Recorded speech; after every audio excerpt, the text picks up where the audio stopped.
Hey everyone, Chris here from RealRideshareStories. If you're new to the channel and you're looking for different things within the rideshare industry, whether it's news, tips and tricks for passengers and drivers, or what actually happens on real rideshare rides, start now by hitting the subscribe button and ring the bell for notifications. What's going on, everybody? Hey Nasser, Drew, what's going on? How's everybody doing? All right, so we're trying my new setup. So if things aren't working properly, I apologize. I've been doing a few test runs here and there. So we're trying to do a few things with not being in the car, wasting gas, and all that fun stuff. So I brought it into my house, into the office that I've now designed where most of my videos are probably going to be done. Hey Brian, what's going on? How you doing from Minneapolis? All right, so as the title states, will the changes that are happening in California come to all markets? Now, if you don't know the changes, if you haven't looked on the Facebook groups or every other person who's on YouTube talking about it, there's been quite a few different changes in California for the drivers and also affecting passengers. So if you don't know what they are, I'm just going to run through them real quick, and then let's see what you guys think. And we're also going to try doing a call-in. So anybody who wants to call in, talk about what you think the changes are, what else you want to see, those types of things we'll be trying to do today and test that feature out for future call-in videos and all that. You want the real scoop on California? All right. What's up, Sensei? How's it going? What's up, Trickster? Yeah, it's supposed to be delayed. By the way, my girlfriend's right there. That's why. So she just put on it's delayed a little bit, which, yeah, it is. All right. So again, some of the changes that happened in California, if you didn't know, first it started off probably, I think, like last month or so. They talked about how there's going to be more trip info for drivers to make better decisions behind the wheel when driving Uber. Now, again, this is only Uber. This is not Lyft. Lyft hasn't said anything about any changes or anything that they're doing. All they're doing is whatever they're doing. Uber, on the other hand, is making all of these changes. You're ready to call. I'm in California. Don't worry. I will put the phone number up in a little bit once I get through everything. Right now, we can go through within the chat itself. Show her. I guess you got to come on. It's being played by like... It's fine. Okay. All right, so this Hi, is guys. Chelsea. What's up? Hi. So that's her. So Mark, now you know. But yeah, so like I said, there's more trip info for you to do better. The pickup and the drop off, you will know exactly where you are going, where you're picking somebody up, and where you're dropping them off. And it's going to show the distance. It's also going to show the estimated earnings, so you know about how much you're going to make. It could be $5 to $7. It could be $19 to $23. It'll show you some sort of estimation all right in there, on top of the passenger rating, which we've always had. And then it'll show any special notes underneath that. Trickster, yes, you did do a video yesterday. I'm just going through it real quick, like I said. They're also having no acceptance rating issues. So if you don't accept the ride, there's no issue there whatsoever, and it won't count against you with Uber Pro. So there's a couple of different things all there. That's what they first announced. Then yesterday was a big bombshell that they announced everything. Hey, Genuine, how's it going? Yeah, then they made a lot of changes yesterday that they announced to all California drivers and passengers, because it's going to affect both passengers and drivers. So they just announced to drivers that surge is coming back for the multiplier, not the flat rate. And I know a lot of drivers are excited and happy about that. We changed to the flat rate and I hate it, especially with like New Year's, the amount of money that was not made compared to previous years. So flat rate surge going out, and actual earnings instead of the estimated earnings. They're going to show actual earnings on pool rides. So anybody who takes pool and likes pool, you will know exactly what you're taking and what you're going to make on that. They're also going to the 75-25 split. And that means Uber will not take any more than 25% of the fare. Yes, they will still have the booking fee on top of that. That's 100% theirs. So if it's a $10 ride and the booking, or I'm sorry, a $10 fare on top of the booking fee would be, let's say, $280. That means the passenger would pay $12.80. You would get paid $7.50. So it's not exactly $25.75 when it looks like it, because the booking fee doesn't count. But yeah, it's going to go back to that 75-25 split. So Uber will not take more than 25% on Uber X only. Select, XL, Comfort, and the other ones is 28%, better service, more percentage they're taking. They're also changing the format for quests. So instead of doing so many rides in the week or in a certain time frame to get a bonus, they're going to change that structure. If you hit a certain amount, it will take and lower that service fee. So instead of paying that 25% service fee, Uber will only take maybe 10% of the cut instead. So there's quite a few changes there. And on the passenger side, there is no upfront costs anymore. So when you go to order your ride and you're looking, it's not going to show you the price anymore because of this the 75-80, I can't, 75-25 split that's going to happen, because it's still based on time and mileage. So that's not necessarily known to specifics because of anything unforeseen out on the road. So those are kind of the changes that they're talking about, what's going on. So I'm just going to head into some of the chat now to catch up, and then we're going to go into the call in. But yeah, what do you guys think? Do you guys like this as drivers? And this is for anybody in all markets. Do you like these changes? Do you want to see this in your market? And then the big question, do you think these changes are going to come to all markets? There could be a few reasons why. They want to stay ahead of AB5-like legislation in other states like New York State. New York has both printed out a proposed bill, both in the Senate and Assembly already. And the Senate and Assembly is just getting back to their legislative session in New York. So we might be looking at some sort of AB5-like legislation. It's very similar, but Uber may try to curb this already to put independent contractor status because they do not want drivers to be employees in any way, shape, or form. So what do you guys think? And then, yeah, we're going to have you call in, or at least try calling in and making sure it works. So many good-looking gig talk YouTubers. Thanks, Cassie.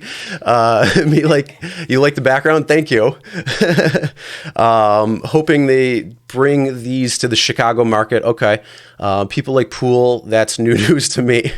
Some people do. Pool can be beneficial in small circumstances and only a few, but not a lot. And overall, it's not good. There's too many problems with it. Wasn't the split always 75-25? Not really. It's kind of been much different now lately, because you could go into your fare breakdown and see Uber might be taking 50, 60 or so percent instead of the 25%. So because it's just a flat mileage and time, they can charge kind of whatever they want and not change the payout to the driver. So they can start inflating those prices a little bit. But now they won't be doing that, at least in California.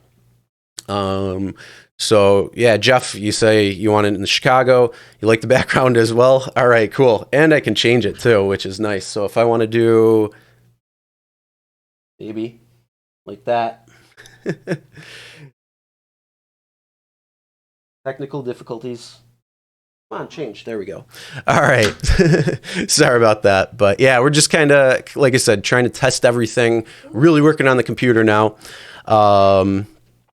So anyone else in the Chicago market see how dead it is this week? Jeff, it's been dead all over the place. It's been dead all throughout Buffalo. But the beautiful thing is tomorrow it's going to start picking up due to certain events and colleges kind of getting back in session. So that's going to put a lot of things back into it. Let's see. Almost done with season 2. Oh, what are we talking about? It's not that long. It's 20 seconds. It's a 20-second delay from what I'm saying to what is actually showing out. It's 20 seconds. I take it all from Uber. We're anonymous. Oh Hey, Beacon, what's going on? Zambala just signed with Lyft using your referral link. Well, thank you. Hopefully you enjoy. What market are you in? Thanks for the info. Yeah, so that's kind of what's going on. But like I said, what do you guys think?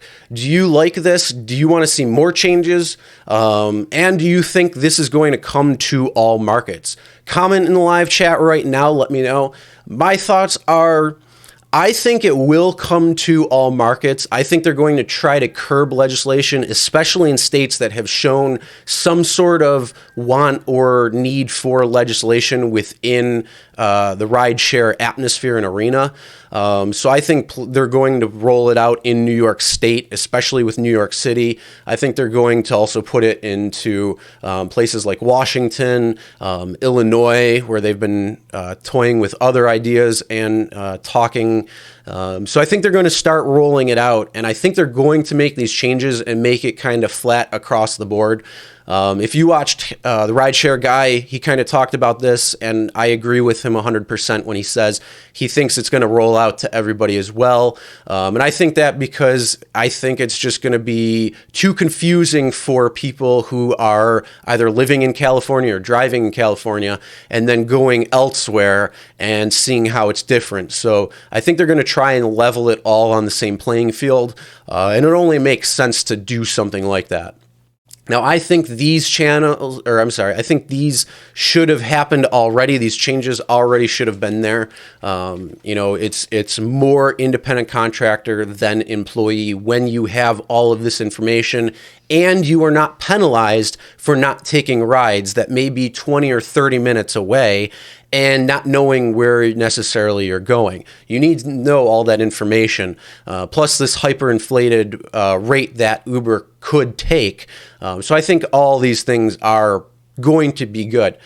One thing I still want to see is prices rise. Now, the good thing is with that, when pay rates rise, and I think they actually might, and I think that's going to be because of a couple of reasons. But mostly because if Uber is capped at 25 or 28%, depending on the ride, and then they put into a budget for anybody who's got quests where it can bring it down to 10% or a little bit lower, I think if they want to make more money from Uber through all the driving and UberX, Pool, XL, all the other ones, they have to raise pay rates so drivers make more, and then that means they can make more. So there are a few things right there that could make those changes. And I'm hoping that. I'm actually trying to be hopeful and give them the benefit of the doubt on this one because it only makes business sense at that point. If you want to make more money as a company, you're going to have to raise rates and charge those rates differently while paying drivers because of that cap. So I do hope to see it in all markets. LA, you should get 500. Pete starts in 6. Okay. California, Lyft referrals for drivers is $25. New drivers get $750 guarantee. Okay. Yeah, I think in here in Buffalo, it's $25 as well too, and they get, I think it's $600 guarantee. So yeah, what's up, Creative J? How's it going?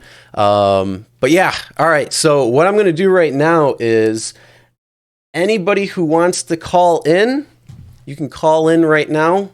Let me know. I got this only so I can hear anybody who wants to call in, but you could call in this number right here and hopefully.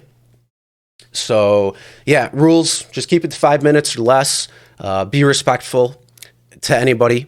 And this number is only active during live streams. So if you try calling it, you're just going to get a voicemail. And you can leave a message, but I don't know if I'll get to it or not. So if anybody does want to call in and voice anything, whether it's on these changes in California with AB5, whatever you think, or something else to do with it, call in now. If for some reason it's not working, then let me know. I had you and Dustin in my stream and someone thought you were fighting. I don't know. We're good. All right. We got somebody calling in. Hello. How are you? Pretty good. What's up, Chris? Not too much. Who's this? Rideshare Trickster. Hey, what's going on, Trickster? How you doing? Pretty good. Been dying to finally get in on the stream with you, man. We were trying to work this out for a while, and I had to be the first one to call. No problem. What's going on? Hold on, real quick, Trickster. I just want to make sure. Can everybody hear? Let me know. Put in the comments. Just because, like I said, I'm trying to set this up, and this is really the first thing right now. So, thank you. All right, go ahead, Trickster. What's your thoughts?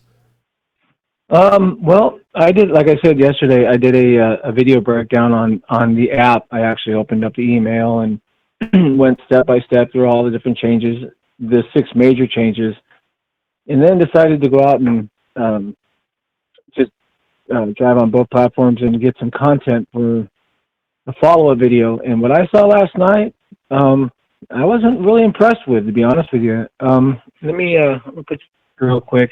Can you hear me? Yeah. Okay, so, perfect. Everybody can hear. Great.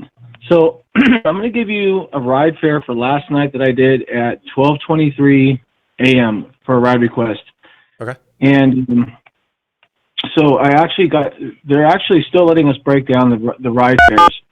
So the duration of the ride was 17 minutes, 21 seconds. The distance was 12.84 miles. It was an Uber X.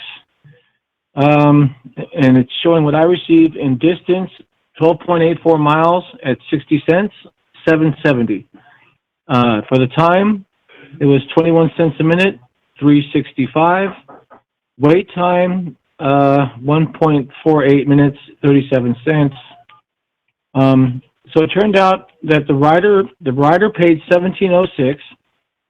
The Uber service fee was $2.54. The booking fee was $2.80. So Uber got a total of $15.34 out of the $17.06. So minus the $5.40, that's $12. Wow. What did you get paid? $11.72. So that's about 80%. So what was that the rider paid? The rider paid a total of $17.06. Okay. I received a total of $11.72. Okay, and then minus the booking fee, so it was kind of out of $15.34 for the fare. Well, there was a booking fee of $2.80 and then a service fee of $2.54. So yeah, they received Uber received a total of $5.34. Okay. And that's on top of the fare. Well, the service fee is what they take, and then the booking fee is what it is to book for the ride. So the service fee is that percentage split that is with you. Right. And so you said it's at the 80%? It's well, if you minus the 534, let's say 530 from 17, let's say that is basically $11. Well, yeah, it's $11.72.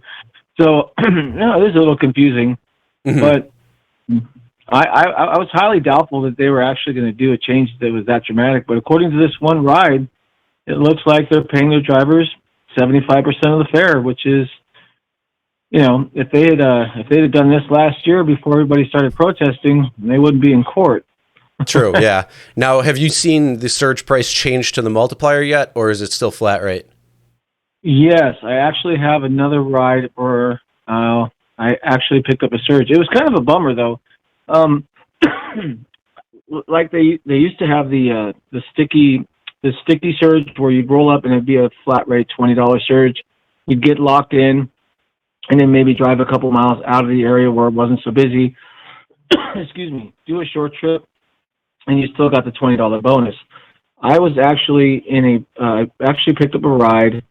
I was sitting underneath a 2.1x. I was literally right at the marker, and I got a ride request that was about a mile away.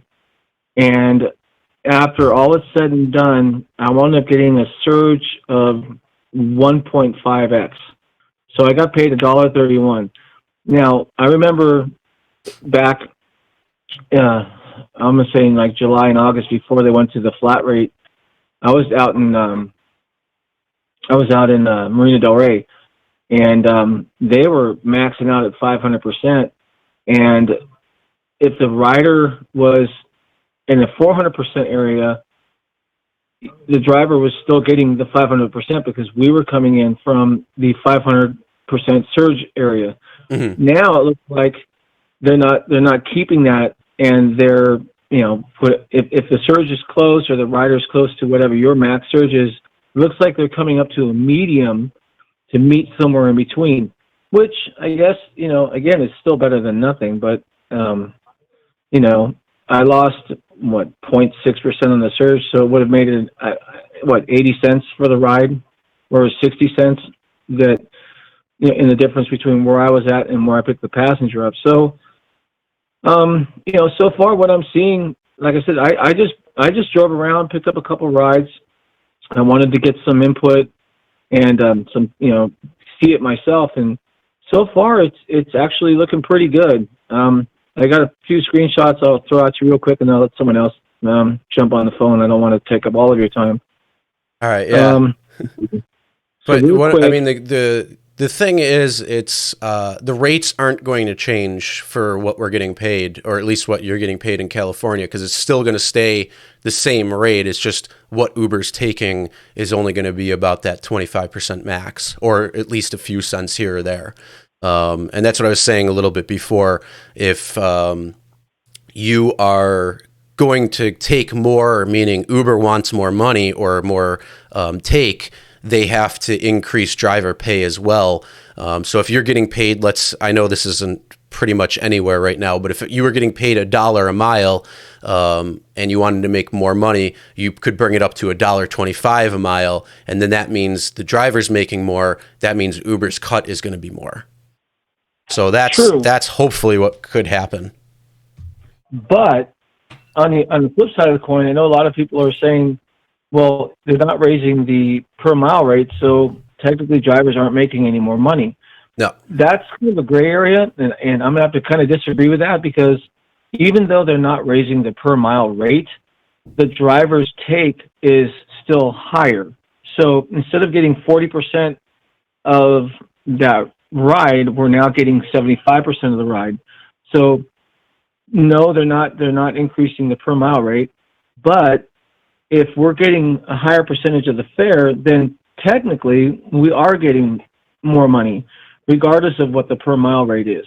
Mm-hmm. But I did get a lot of $2 and $3. It says estimated earnings $2 to $3, which is your basic trip. Heck, I'm looking at a screenshot right now where the driver's rating, of course, this is a whole new video. Driver's rating was 3.93.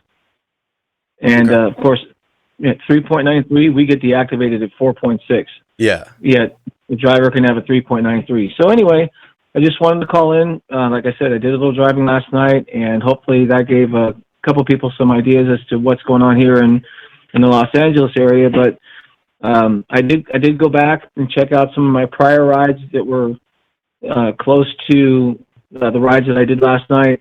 Mm-hmm. And I have to be honest, I did see an increase. Again, it wasn't on the amount they're paying us per mile, but as far as the overall trip fare that I was making, it has gone up, at least in Los Angeles. And we are seeing the total amount of the ride before we accept it. So mm-hmm. I hope it helps a little bit. All right, John, I gotta get off right now. Let some other people, but you and I gotta chat later at another time. So we'll definitely get that going. But thanks for calling in. Yeah, thanks for taking the call. Drive on. Talk to you later. No problem. Have a good night, man. All right, guys. So yeah, if anybody else wants to call in, number's right here, and share what you'd like to talk about. 3.93. Wow, that was low. You've picked up once 311. Wow, that's really low. I think I've seen 297 was the lowest I've seen or something. I got to go through my pictures. I screenshotted it because it was so low.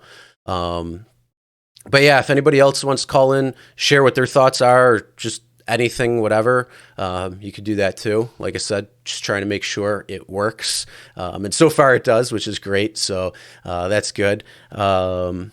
You see a 1.4x surge in San Diego. Okay. Yeah, it's not in all areas in California yet. So drivers who may be watching this in California who haven't seen it yet, it's in certain markets right now, and it's going to continue going on into markets. But it won't hit everybody just yet until they start rolling it out. It's supposed to be all rolled out within the next week or so. I think by mid-January, they said for sure. Yeah, that's something to expect. Most Uber drivers in California should have all the information before you accept the ride. Yeah, that should be everywhere, though. Like I said, hey, NYW, new to the channel, been watching, learning the ins and outs of Uber. That's good. I hope you're learning a lot. If you have any questions, you can always comment. So that's good. If you're new to Uber and Lyft, then welcome, and be safe out there, because there can be some craziness. But most rides are pretty smooth or pretty easy, and nothing too crazy. All right, we got somebody else. Hello, caller, you're on the air. Hi, Chris. Oh, hey, Lisa, what's going on? Not much. You were saying that you wanted to know about what was going on with the delivery and the scamming. What about the delivery? How that was working out. Remember I was telling you about how they were scamming delivery drivers? Oh, yeah. Kind of like what Rideshare is getting done. Mm-hmm. Well, I didn't know if you have any delivery drivers in your chat, but how they're doing it is with deliveries, it's you don't need your phone number and all the stuff that we need with Rideshare. You just need a username and password. And they're having everybody change their passwords. And that's how they're getting into their accounts. And so now Grubhub has put a 72-hour hold for instant pay, and DoorDash has got a week hold. If you want to do instant pay with either one of those companies, now because of all the money that's been stolen from the drivers, they've gotten hold on if you change your bank information. But that's what they're doing. They're just having them change the password. So the customers going in with the changed password, changing the password themselves, so the driver can't even get access to the account, and then taking the money from there. Mm-hmm. Okay. Yeah, so that's a big problem. Are they doing like a text kind of thing where they're saying like what they're doing with when you pick up a passenger, where they're saying, oh, this is from Uber support and this is an auto-generated ride? Is it something like that? They're just calling. They're calling and then just telling them that they're going to give them $500 gift certificate, or they've earned a bonus, or they're top dasher, and they're going to throw $1,000 into their account, something like that. It's not as elaborate as it is with the rideshare community, because it's been going on with rideshare community for so long that they're onto them. Mm-hmm. But the delivery drivers, a lot of them have never done rideshare. Yeah. So they really don't pay attention to what's going on with the rideshare community. So this is all new to them. And so they're just calling them up because they have their numbers. A lot of us text our customers and let them know when we're on our way, something, whatever, to let the customers know that, if we're stuck in a restaurant or something like that, we're always texting them. They have our numbers. Mm-hmm. Okay. And then, they use that, text back with another number or call from another landline number or whatever, another phone number. And then they just say that that's what they're going to do, but they got to change the passcode or the password. And then that's it. Okay. Yeah. So anybody who's doing delivery service, know that scams are happening there as well too. Maybe I'll try to have Lisa do a video that she can toss my way, and I can put on there to put out to delivery drivers who are also doing Uber Eats, Postmates, DoorDash, all the fun jazz, and hopefully not get scammed, because unfortunately a lot of people are trying to get out there for people and their money that they're making, and it's a hustle. We all know it's a hustle out there. Yeah. And it's hard. I mean, as hard as it is on rideshare, when you're waiting to get paid all the time, it's still just as hard when you're doing food delivery, if not worse, because we're in and out of our car all the time. We're running into the restaurants, we're running out of the restaurants. A lot of times we have to place the orders. So, I mean, when I want to be cold, because, Chris, lately it's been cold and snowing, I will just not do delivery, and I'll throw out my rideshare app. That way I can go pick up people who have to stand in the cold and wait for me to get there. Mm-hmm. And I don't have to get out of my car. So, I mean, when you do deliveries, it's cold. You're in and out of your car all the time. You're always exhausted, and it's just, sometimes it can be more draining than just doing rideshare in itself. So, I mean, I don't know. It's sad because they really should have more of security on delivery driver accounts. Because all you need is your username and password. And I have two phones. I have one for just my deliveries and stuff, and I have my passwords locked in there. So even if someone wanted me to change my password, or if they said they were from DoorDash or from Grubhub and they wanted me to change my password, I couldn't anyway, so I wouldn't even remember what they are. Because with the iPhones, you can lock your passwords right in there, and then just, they're just saved into your password account. Mm-hmm. So, I mean, I really wouldn't even know mine anyway, but that's all they're doing is they're just asking you to change their password. And that's all you need to get into an account. Yeah, that's an issue. So, yeah, thanks for calling and letting that out. We're going to try to do something on that aspect as well, too, on the channel, because I am an advocate of trying to keep people informed, especially when it comes to scams on all fronts. Yeah. And, yeah, I mostly do Uber and Lyft, only driving. I did Uber Eats for a little bit. Didn't like it. It wasn't worth it for me. So I stopped. But, that's a whole side gig right there as well, too. All right, Lisa, but thank you for calling in. I'll talk to you. Maybe I'll see you this weekend if you're in town, or when you're in town, I should say. So. Oh, yeah, I'll be there this weekend. I'm telling you, that I'm getting sick and tired of this no business in Syracuse kind of thing going on. So I'm already packed and ready to go. All right, Lisa, you have a good rest of the night. All right, bye-bye. All right, I had somebody else call in, so if you want to call back, or anybody else who wants to call in, you can call in now. What's going on in the chat? Chris lowered the sound. Yeah, it was, once I saw that in the chat, I lowered it down a little bit. So sometimes if it's on, depending on how the phone connection is, it might be just needing adjustment of the sound. It was a little bit crackly in here too, so, but no problem. Hey, Omer, how you doing? Paul. Oh, thanks, Trickster. Thanks for the $2. Help with the lighting bill. Yeah, I hear you there. There's quite a bit of light, but at least it's not running gas anymore. So that's a good thing. Electricity and using LEDs is much better.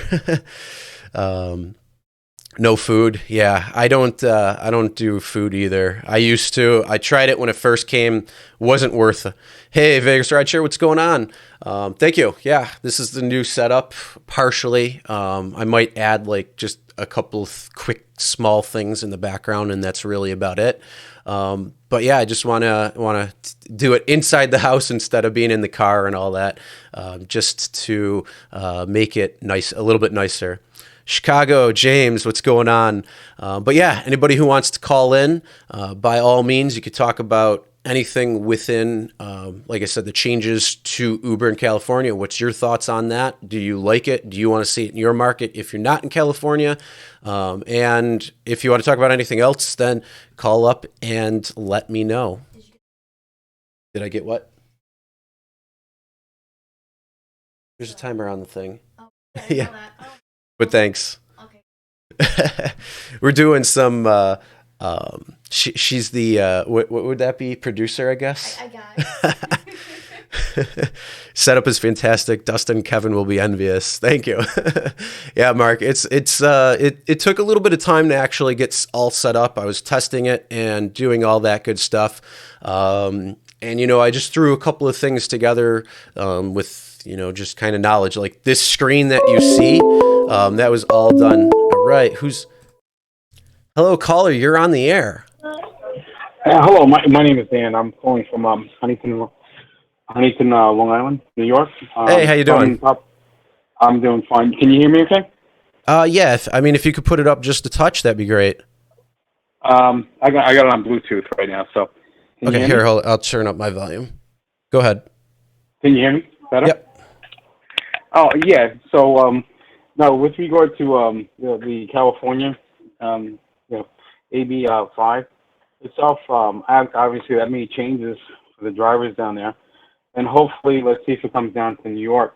New York City, for example. Now I'm not in the New York City market. I'm in the Suffolk County market, and as you may know, we started in June 28th of 2017, and so I've seen with the flat rates over time. I've seen the rates go down. I mean, basically the Uber take rate go up in this case, and hopefully in California those take rates might go down itself.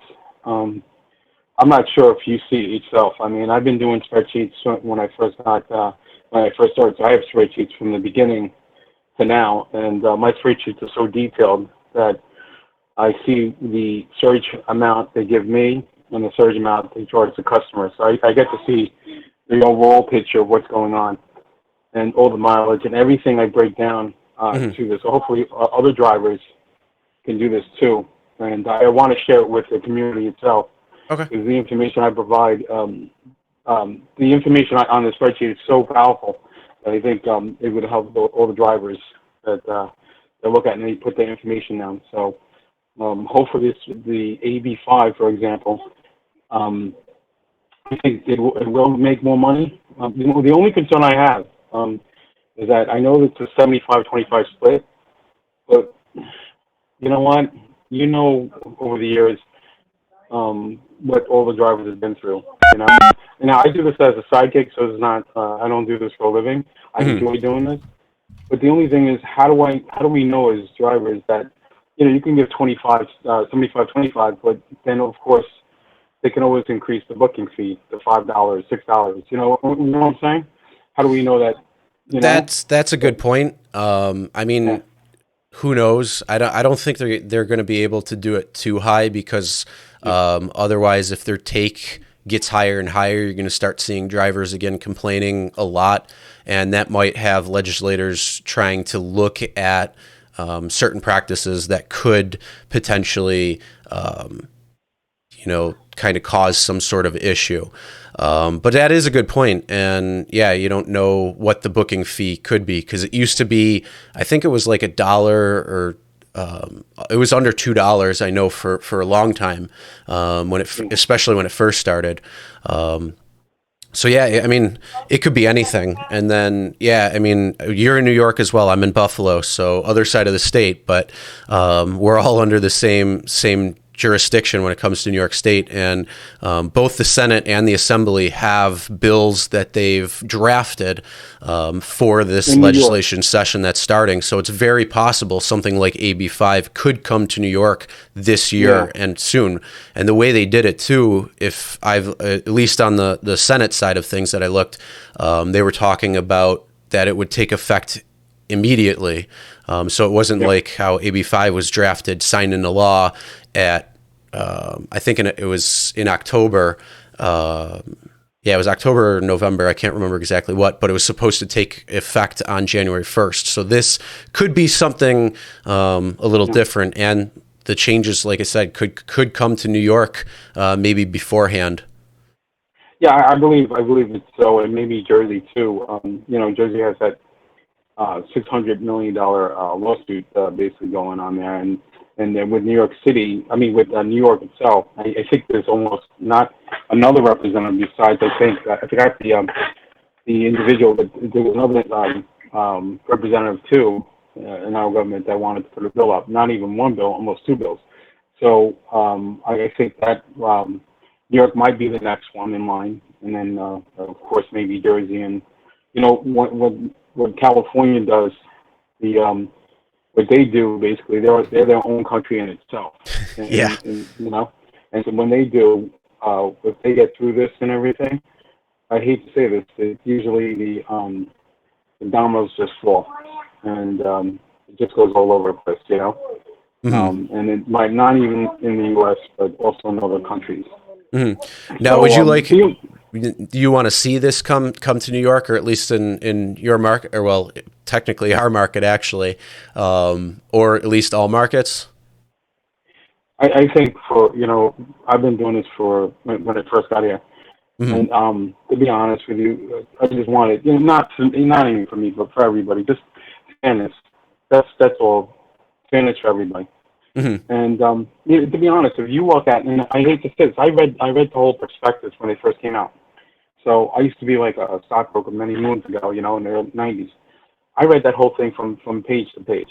Mm-hmm. And so in this case, the reason why, let's just look at it. They're spending over $1.7 billion just in autonomous cars. If they didn't have that expense, I can guarantee you they would be profitable. Probably, if they didn't have, if you look at the spreadsheets, let's just face it, they're top heavy in their expenses. What I mean by that is that the board itself, they're just, I'm not sure. I don't know anyone, like I've mentioned this before probably in your channel, anyone making $44 million.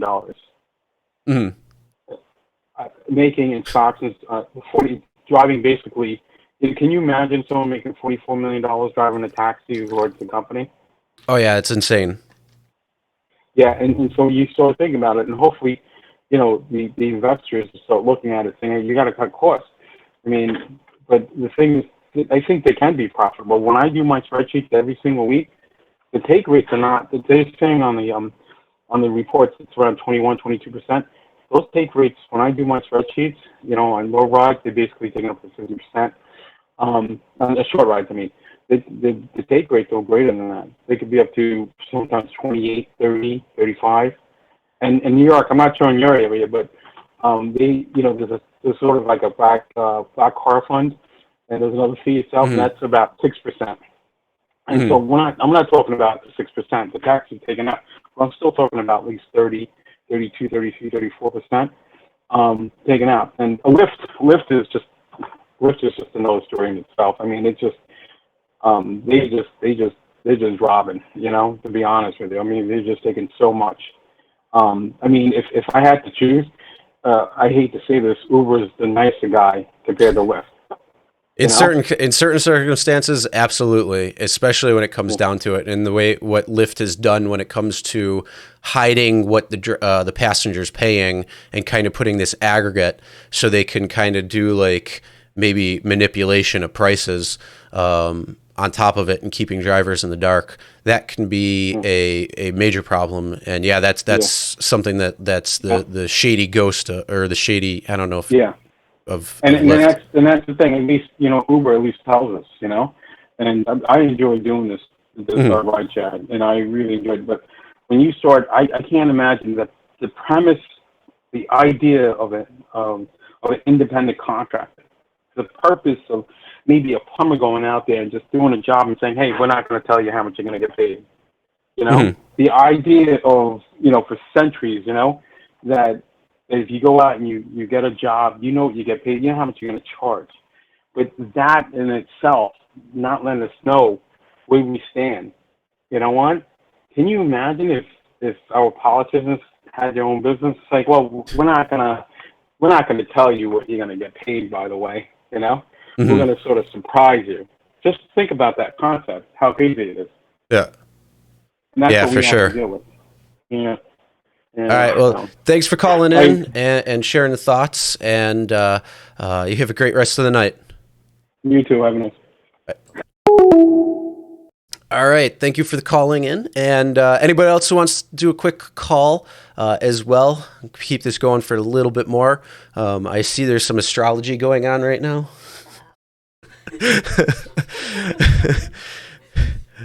I have mine in Chris's chart. Really? Yep. Why didn't you tell me this? Side note, Betelgeuse could go supernova soon. It dimmed out. That has nothing to do with astrology, but still, it's Orion. It's a top shoulder, left shoulder in Orion, I think it is, which is funny. You drive in Boston, like the 75-25, but not surge. Yeah, I mean, the 75-25 is pretty good.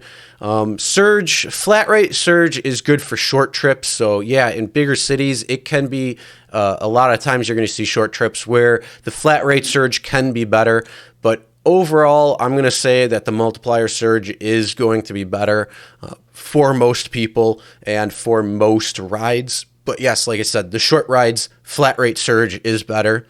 One of the things that can make drivers stay more independent contractors, which I'd like to see, I doubt we'll ever see, would be drivers setting their own prices or negotiating their own rates.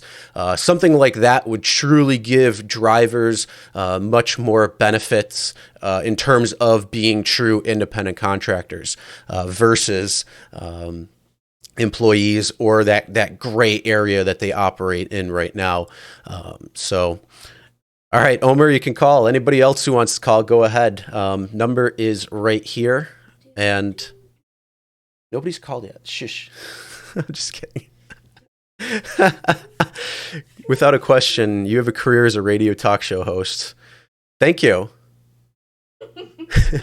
I'm going to say that it's got to do with the mic and the EQ of everything, maybe. I don't know. Or maybe it's just I don't know, but thanks, I guess. Hopefully the video is there too, where it's not like, oh, I got a face for radio, right? It better not be that. Come on, shush. I wanted to say that was a tough way to end the football season for the Bills, but I definitely think the team is trending in the right direction. Look forward to the next season. Brian, I 100% agree. There were a lot cherry picking. I'll talk about that next, Genuine. Hold on. Brian, yes. Unfortunately, there were a lot of crappy calls. But next season will be awesome. All right, next call. You're supposed to talk to me. Hey, caller, how you doing? Who's this? Hey, Chris, it's Omer Is Driving. Just wanted to say hi to all your viewers and wanted to give you some of my thoughts on the whole AB5, if that's okay.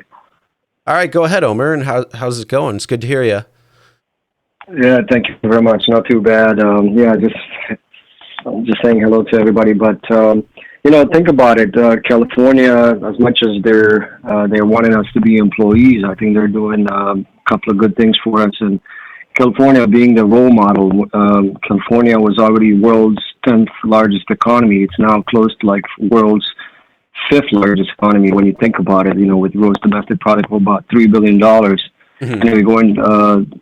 They're doing, having a great legislative. They're doing a great thing for everyone. They're setting an example, and I think this law will pass on to pretty much even New York and any of the larger states. They're doing good things, and just my experience a couple of years back when I first started driving Uber, when they started manipulating the 75-25 rule, and when I started questioning the rates. Back in the day when we could still see what the customer was paying, so I started calculating, and I, one time determined it was like 32%. So then I started writing them messages, and they always give you that boilerplate, and it's totally unfair. If they do want to take the royalty fee, it should be capped at 25% and 75% staying for the driver. But the whole idea of being an employee, I definitely don't like it. It deceives the whole purpose of you being independent, when you want to drive, how long you want to drive. There should be certainly some kind of requirements, but as far as being an employee, I'm totally against it, and I don't know how you feel about the whole thing. Oh, I'm right there with you. I mean, I don't want to be an employee. If I wanted to be an employee, I would go get a job.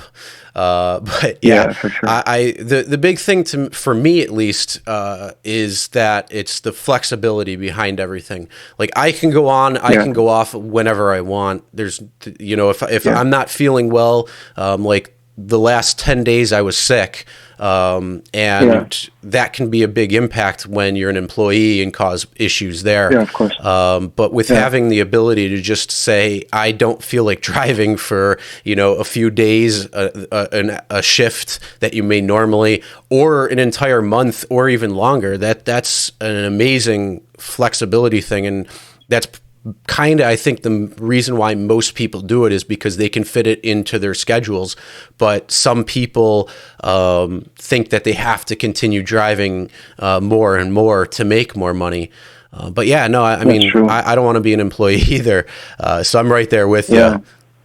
Absolutely. Well, I just want to say some good positive things about Uber. About 3 years ago, I had bought a brand new car. I got rear-ended uninsured motorist.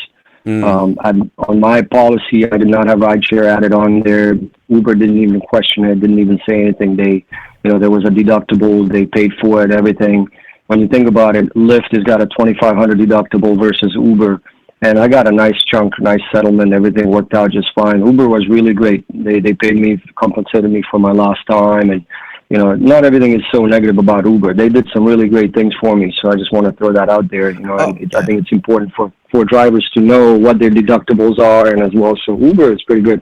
Yeah, absolutely. I mean, Uber and Lyft they do a lot of shady stuff. But when they got to take care of stuff, they do take care of it. I mean, when it comes down to it, they're still a business, and they have to do right by certain things. It's just that unfortunately, it's not all across the board always the same way. And you could have had a really great experience with them when that happened, and other people can go through hell. So it's that whole crazy thing where it's like, which side of the stick are you going to get on that? Yeah, for sure. Well, Chris, thank you for your time. I'm running, past the 4 minutes, so definitely want to give someone else a chance. So wish everybody a good night. All right, no problem, Omer. Have a great night. You too. Bye now. All right. Anybody else who'd like to call in? Go ahead. I see a certain number who's been calling in a few times over here. Unfortunately, sorry you haven't been able to get through, or somebody else has called in. But if you're still on with the area code 720, call in now. So then we can see what you'd like to say. But yeah, what's going on? You Trickster married your high school sweetheart Victoria, 20 years now. Congratulations. Best friend, partner, and soulmate. That is awesome. That's great to hear. I'm glad 20 years is awesome. So happy soon to be 20-year anniversary. You're the lucky one. Don't trust Gruber. Pedro, what changes in, I got to go to Genuine and talk about the cherry picking.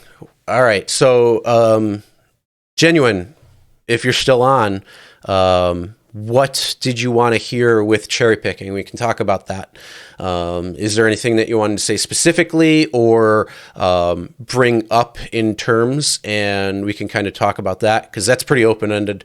So I just wanted to know what you wanted to know or talk about when it comes to cherry picking rides and all that. Yes, cherry picking will be happening, but cherry picking isn't necessarily a bad thing, especially if it is not going to make you as a driver money. So if you watched Rideshare Professor's video yesterday, his live stream, he was talking about if you see $2 to $3 rides, not to take them and only take rides that are at least $4 or $5 or whatever it might be. So you could cherry pick that because, in all honesty, taking a $2 to $3 ride isn't going to be worth it. It's not going to pay you for your gas. It's not going to pay you for your wear and tear. So he has logical sense behind cherry picking that. If you are talking about cherry picking an area, meaning you don't want to go into a certain area because of high crime or whatever it might be, I get the destination discrimination thing. That is something that shouldn't be allowed. Unfortunately, it's going to happen. But one of the things is if you take a ride and you see it's going into a shady area, take the ride, but you can turn the app off. You can turn on last ride, and then you can leave that area if you don't want to drive in that area. But driving through an area, if it's shady or high crime or whatever it might be, or if you're not familiar with that area, that is something that just drive through. It's like 99.99% of chance is nothing's going to happen to you in any way, shape, or form. There's a lot of different things that we can talk about when it comes to cherry picking, but I just wanted to know what your but will it affect the company? It's probably not going to affect the company because somebody's going to take that ride. It could affect the company in terms of if every driver united and said, we're not taking a certain ride under a certain amount, something like that. Yeah, that can have a company-wide change. But it has to be where all drivers unite on that faction and come up with something. And then you have a true driver's front that can actually make some real change. So on that aspect, it could, and riders for the money. Overall, like I said, it's going to depend on the cherry picking that you're talking about or that you're thinking about. You think you're making progress. Let's not blow it by doing stupid things. Yeah, you know what? That's good. Uber is also forced into these things because they surely do not want to have drivers as employees because it will cost them a lot more money. So they don't want to do that. Most rideshare drivers don't watch YouTube. No, they don't. 100% ace. A lot of drivers don't, but the ones that do, and then there's ones that are in Facebook groups and videos get shared on Facebook, people see it, and so it does create some things. But yeah, to try to get all the drivers in California to unite and say we're not going to take a ride under a certain amount is highly unlikely and highly not going to happen. So yeah, but yeah, anybody else, again, if you want to call in, phone number is right there. Whatever you want to talk about. But yeah, real quick to the cherry picking. There could be certain changes it could make, but overall, it's probably not going to make too many changes. And I don't see something in California where an area may not be picked up or whatnot because of high crime or whatever it might be. They may see longer wait times. Yes, that's possible, but I still think somebody is going to go and pick them up.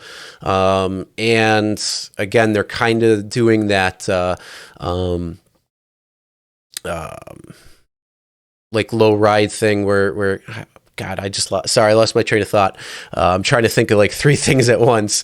But yeah, they could have certain issues in certain areas, but the problem is if you don't have certain information to drivers to make the most informed decision on how they drive, then you're rolling back the independent contractor status, quote unquote, to employee, and that could cause AB5 to turn them into employees when they're trying to curtail and do everything they can to curtail.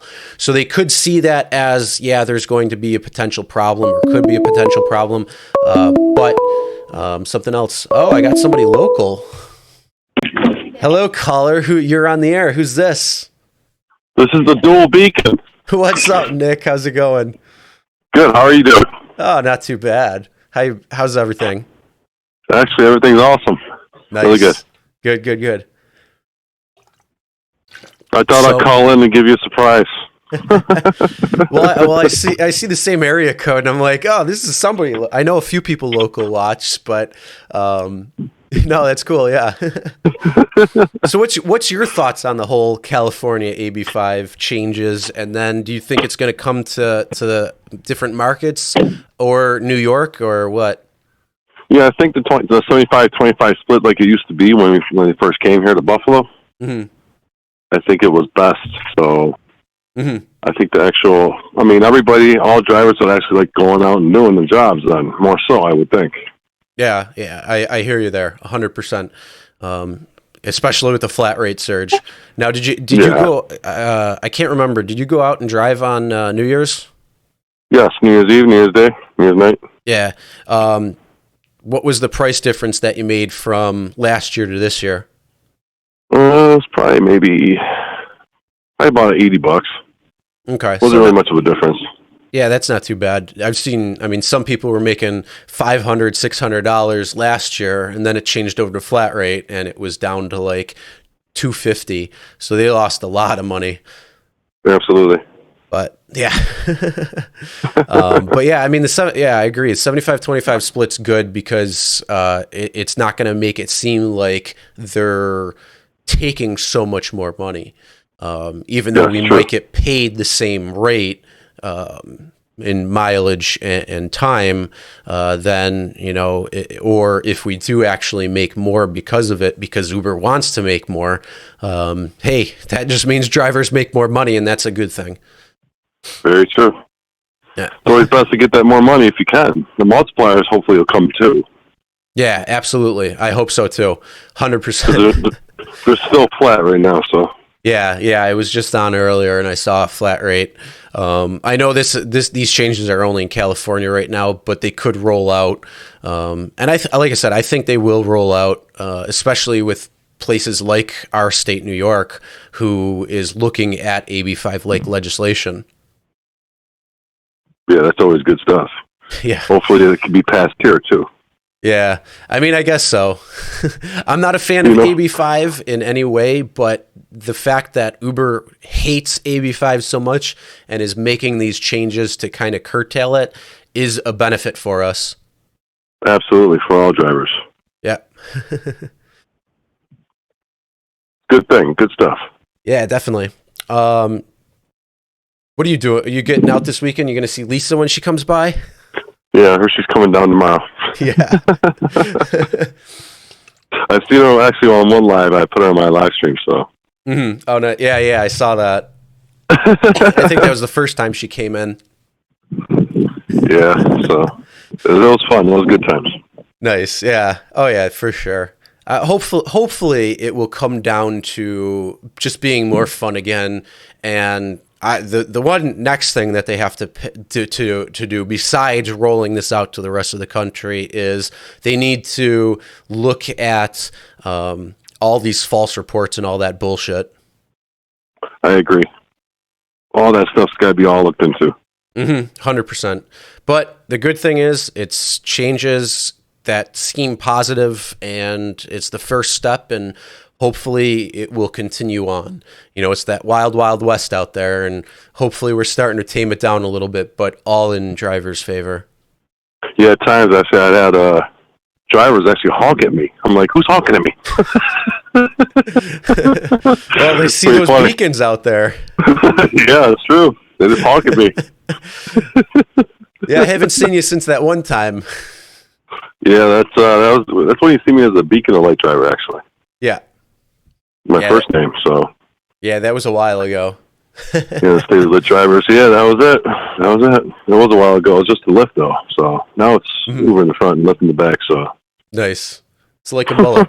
Business up front, party in the back. Absolutely. I put the pig in the front though on New Year's Eve, so I did the switch. I switched up the beacons, so I thought it was just the dual way to do it. So nice. So it'll never happen again. Never happen again. I'm getting a third roof light, believe it or not.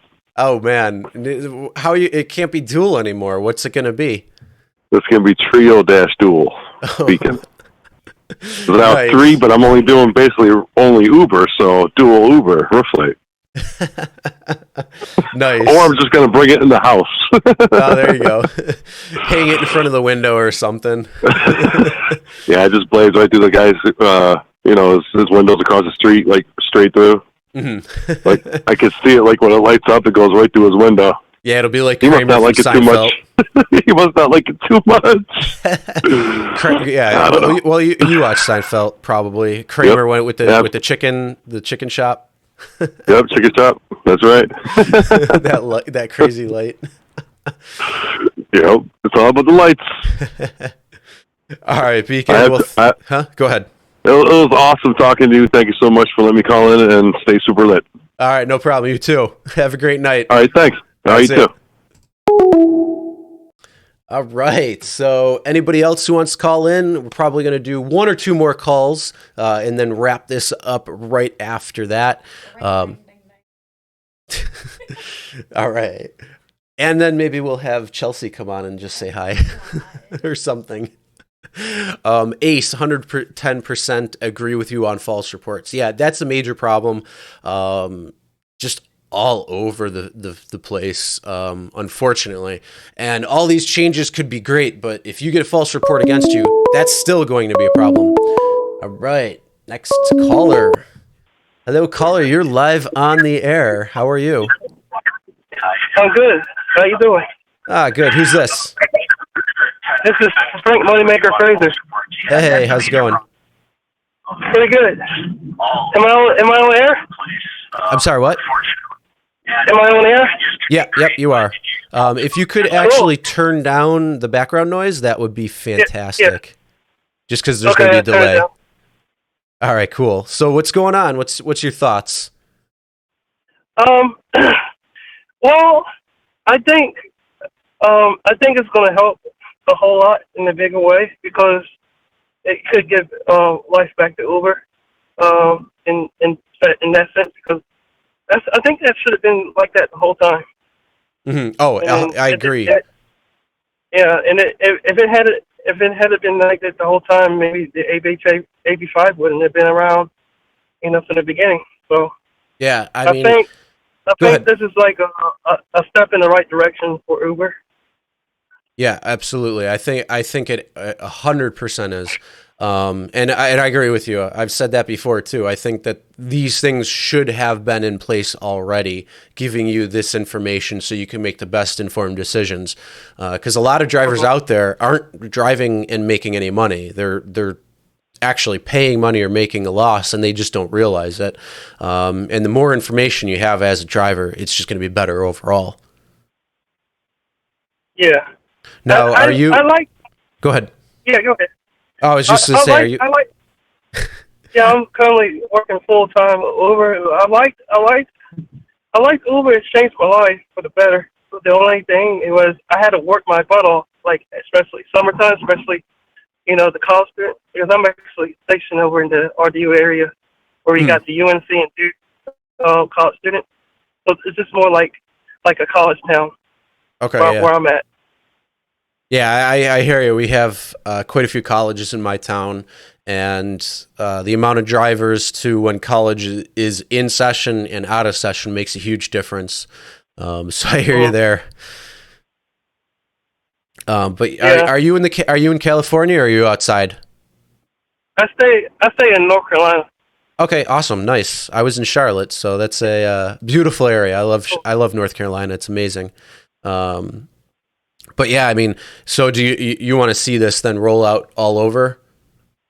I would like that to happen because it could give a lot of energy out and it would give a lot of energy and a lot of enthusiasm, especially to the drivers, especially with the old drivers and the new coming drivers.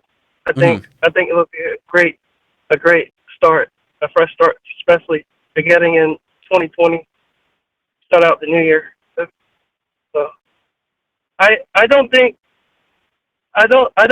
they should have done that flat shirt because everybody was working twice as hard just to make up for the money and stuff. When you have the multiple surges, it makes you make more money and you'll be able to plan out a lot better. Around during the day and stuff like that. Oh yeah, 100%. I mean, multiplier surge, you made a lot more money overall when you were able to get there versus flat rate. Unfortunately, it has changed over, and I'm hoping it goes back to the multiplier. I'm right there with you. Yeah. Anything else then? Yeah. Okay. I think with this type of business model, the independent contractor, I feel like my main suggestion is that I think that independent contractors should be still there because that's the reason why Uber is still alive because we're not being paid as employees. We're classified as independent contractors. I feel like when the people did strike and stuff, I think it's because they didn't know their classification. And I feel like, when they had, remember, Lyft, right? Mm-hmm. Yeah. So basically, they have these new training mentors for Lyft. They when people start with Lyft, they usually show them the ropes and everything and educate them as much as possible. But the problem with Uber is they don't have those type of mentors, especially like when you sign up for Uber, especially when you first time.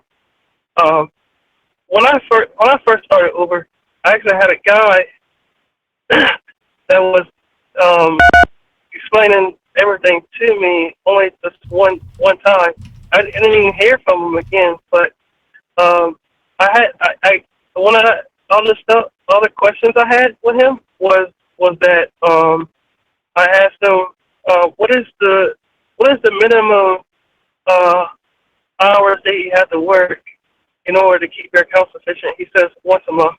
So if you work once a month, your account stay active. If you don't, then it'll be inactive until you start up again. Mm-hmm. That's the only information I heard from him and stuff like that. Mm-hmm. I can't even remember his name. I couldn't even remember his name though. It was a nice guy. Yeah, he worked for Uber, but I don't know what his I don't know what his position is. Okay. For Uber. Yeah. Yeah, I think we should stay as independent contractors. If it comes with the employees and stuff, it could cause a lot of stuff with disaster because people when people are working like a regular job, especially as employers, all the stuff is taken out, like it was health insurance, other expenses, like they had to pay for everything. So I think independent contractors like the best. It kind of is the best of both worlds, in my opinion. Yeah, I'm right there with you. That's what I agree. You said, do you do this full time or part time? I do it full time for right now. I'm starting to work more Lyft now. So. And then how many hours are you pulling? Well, with Uber, I used to do a lot of hours a week. I average, with a rideshare, with Uber and Lyft all together, between 50 to 60 hours a week. Okay, so yeah, you're doing quite a bit. Yeah. I just stay consistent and stay focused on my plan. My best advice to the rideshare is, it's good to take a break, but you don't want to stay in the car all the time. So whenever you can, just take a break. Take a break here and there. Because Yeah. I know one time when I was at the RDU airport, one of the guys, he passed out because he was in the car all the time. So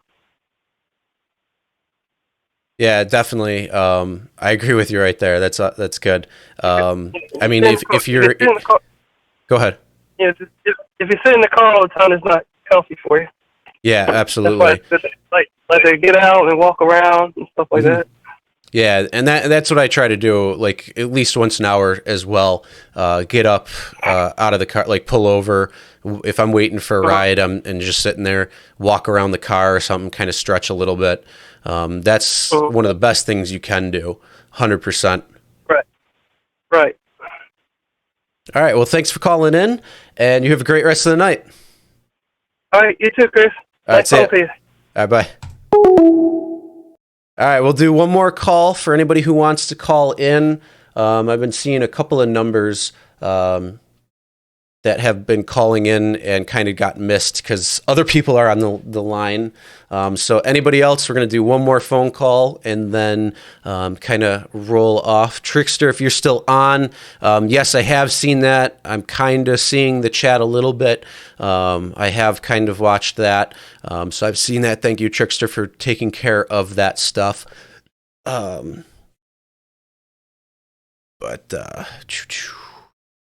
You don't want to work Patreon. Yeah, I hear you. I don't want to work on a schedule either. That's the one thing that I like about driving Uber and Lyft is that I can go on and off at any time I want. So that's a good thing. Ozium. Ozium's some good stuff. Good luck not getting reported as a DUI. Yeah, don't drink and drive for anything like that or anything. Laying $150 for unlimited rides and keeping 100% of the fare. Interesting concept. We're talking about Trip, I'm assuming. You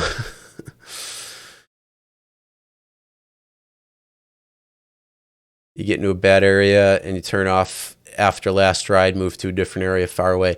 Alex, yeah, I mean, that's the best way to do it. If you don't want to drive in an area because of whatever reason, turn on last ride, go out of that area, turn on the app again. Easiest thing to do. If you ever pick up four guys and they smell like pot, then you cannot drive anyone for a while to get the freshen up smell out of the car. Yeah, that's where the Ozium comes in. You can also get not only just roll down your windows, but Lysol spray, all that stuff. If you do it right after they get out, go down the street a minute, just like a half a block or something, spray that stuff, roll down the windows, let it air out, and by the time you go to your next ride, all the smell is already gone. So that's one thing. Beacon, Dustin was still live streaming. Is he still living? I don't even know. I'm gonna check this out actually. Is he? No, Sensei's live. That's the beautiful thing about being on the computer setup is now I can see everything that's going on. But yeah, one last caller. Anybody else who wants to call in, phone number is right there. You can call in, talk about either, like I said, anything to do with California, if you live in there, if you like the changes, if you're outside California, if you want different changes, or anything that you want to talk about with rideshare itself. Then Dustin isn't now. Yeah, I just looked. He's not. It looks like Sensei's the only one who might be driving or doing live. He's jiving live. How do you lose time and money for cleaning up smell out? No, it's yeah, you don't really lose time if you do that right away. I've had people get in smelling like weed, stinging up the whole car, or alcohol, and you have that smell with you, or even just bad odor in general. Some people get in and you're like, holy crap, I can't wait until you get out of the car. Yeah, all you got to do, seriously, just spray Febreze, spray Ozium, let it set for just a quick minute down the street. I don't even turn my app off. I just wait. Even if I have another ride coming on, and I accept it, then that's all I do. Then just roll with the windows down the whole way to the trip. Once I'm turning the corner to the pickup spot, that's when I roll up the windows. And by that time, it's fresh, it's clear, and I didn't lose any time or money having to wait for the smell of weed or alcohol or just bad nastiness out of that. So yeah, there's a couple of things there. But yeah. Yes. I don't know. Did you want to come on and say anything real quick? I mean, if somebody wants to call, they can call. If not, all right. Yes, one last call. If anything, if nobody calls in, hey, that's cool. We'll wrap it up very soon. But yeah, if you want to call, you could definitely use that number right there. Dustin went over an hour. Wow, that's surprising for him. Dustin usually does like 15, 20 minutes, but sometimes he does a little bit longer. He's got some good stuff. Any update on New York State's own AB5 like bill? Pat, yes. The only update is that there is a AB5 like bill in both the Senate and the Assembly. I haven't read the Assembly's version yet. I've only read the Senate's version, which is pretty much going to probably be very similar, if not the same. I haven't had the time to read both, the second one. But yes, it's in, you know what, let me look it up real quick. It's, I think, just been printed, so it's, I think, in the first Senate committee and in the Assembly committee. Let's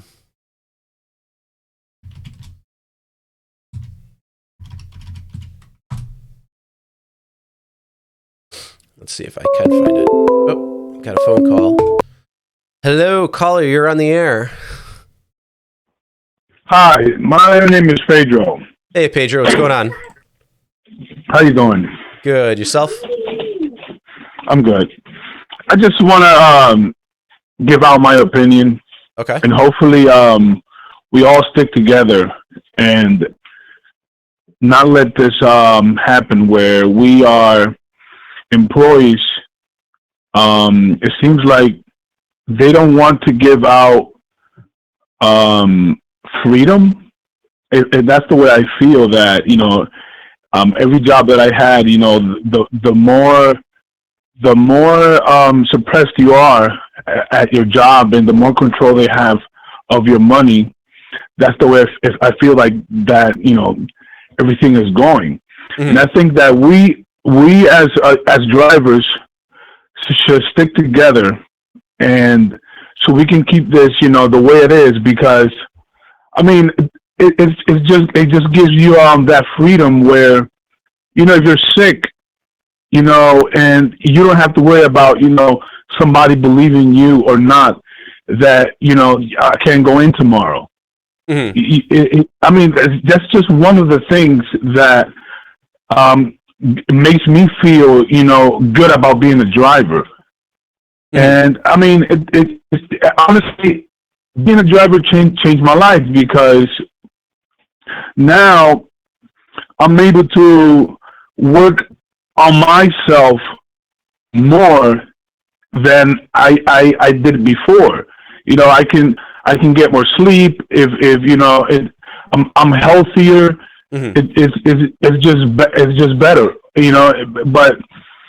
And you're talking about flexibility over scheduling? Definitely. Okay. Me personally, that's my opinion. And hopefully people see it that way. One thing we here in America have, and it's been put into us by I don't know who, but I've seen it happen in happening in a lot of people, that we believe that we should have a 401k, we should have everything like benefits, this and that, like everything through a system. That way we feel more secure, and that's why a lot of people are saying yes. Let's take the schedule and be an employee, and because of that. But I guarantee you that a lot of people like me are not going to stay doing rideshare for long. If that happens, I won't do that. I agree with you. I'd rather go drive trucks. Drive trucks. No, it's funny you kind of brought that up. I did a poll on the community tab on my channel a couple of days ago, and I said, if you drive for Uber and or Lyft, would you still drive for them if you were an employee with a set schedule? 17% said yes, 64% said no, and 19% said not sure. And that was out of 177 votes. So, majority of people are right there with you and share the same exact opinion that about 60 to 70% or so do not want to drive on a schedule and keep the flexibility and all that. Well, that's great. That's great to hear. Because it seems like I was one of the few, because I heard a couple callers, saying that they like, what's going on, and they wish that they implement that. But that's all for me. Yeah. Well, the changes aren't to become employees. This is changes in California that are actually to try to curb becoming an employee. So it makes it harder for Uber and Lyft drivers, more Uber in this case, to pass that ABC test to be considered employees. So Uber's making these changes so they curtail that law. Is it also that they want to have drivers on a certain schedule? Is that what's going on in California? They haven't really said anything about schedules. The only thing that they did say was a couple of months ago when the law was signed, Lyft sent out an email to drivers in California that said you might have to be on scheduled shifts. Since then, they really haven't said anything, and there's no changes that I've heard. The only changes, like I said, that have happened are what Uber's changing, and that's in drivers' benefits, giving all this more information, changing that to the 75-25 split. Also, it stays pretty much the exact same, where drivers are still independent contractors versus employees. Before I hang up, I want to say one more thing. Okay. The reason, that some people are complaining about Lyft drivers overcrowding the traffic, like there's a lot more traffic because that we're out there. But what you have to realize is that there was always a lot of traffic during rush hour. And the other thing is, how many taxi companies got eliminated? Yeah, quite a bit. I mean, we're talking about thousands probably. So, you have to take that in consideration. But I think it's just something against us, the Lyft and Uber drivers. And I think that in any way that we can defend ourselves where it won't hurt us, I think we should go for it. And stick together as a community. Me personally, I'm supporting your channel. I already subscribed to you. Thank you. I think you're doing a great job, and I'm always going to support this channel, and I'm grateful that I'm here and with you in this conversation, and be able to be part of whatever good thing comes up. Thanks. Yeah. Yeah. That's the one thing I like about doing lives is I like to see what other people are thinking or want to do.